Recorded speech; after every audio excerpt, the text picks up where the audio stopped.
Hi friends, ఈరోజు నేనైతే ఆలు ఫ్రై చేస్తున్నాను. దానికోసం అయితే 2 స్పూన్లు నూనె వేసుకోండి. నూనె అయితే వేడైందండి. ఇప్పుడు కొద్దిగా శనగపప్పు వేసుకుందాము. కొద్దిగా మినప్పప్పు వేసుకోండి, చాలా బాగుంటాయండి పంట కింద పడితే. కొద్దిగా ఆవాలు వేసుకుందాము. కొద్దిగా జీలకర్ర వేసుకోండి.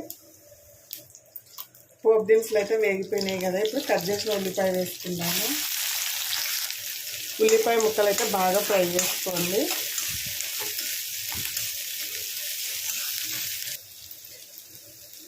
హాఫ్ టీ స్పూన్ అల్లం వెల్లుల్లి పేస్ట్ వేసుకుందాము. హాఫ్ టీ స్పూన్ పసుపు వేసుకోండి.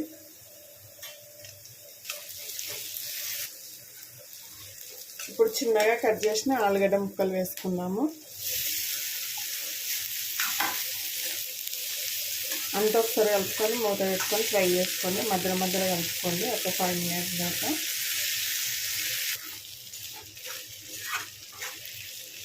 చూడండి, ఒక 2 మినిట్స్ తర్వాత ఇలా కలుపుకొని మూత పెట్టుకోండి. మరోసారి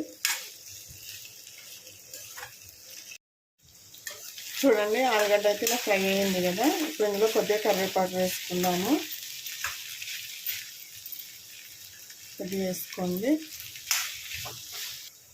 1/2 టీ స్పూన్ కారం వేసుకోండి. రుచికి సరిపడా సాల్ట్ వేసుకోండి. 1/2 టీ స్పూన్ ధనియాల పొడి వేసుకోండి. ఇదంతా బాగా కలుపుకుందాం ఒకసారి.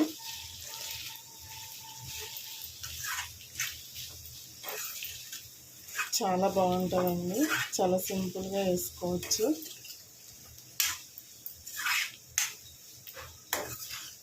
మూత పెట్టకుండా ఒక 2-3 మినిట్స్ ఇలా మగ్గనివ్వండి, సరిపోతుంది. చూడండి, ఆలు ఫ్రై అయితే రెడీ అయిపోయిందండి. ఫైనల్గా ఇందులో కొత్తిమీర వేసుకుందాము. కొద్దిగా కొత్తిమీర వేసుకోండి. ఓకే అండి, ఆలు ఫ్రై అయితే రెడీ. వీడియో కనుక నచ్చినట్టయితే ఒక లైక్ చేయండి, షేర్ చేయండి, అలాగే మన ఛానల్ని సబ్స్క్రైబ్ చేసుకొని సపోర్ట్ చేయండి ఫ్రెండ్స్. ఓకేనా మరి, బాయ్.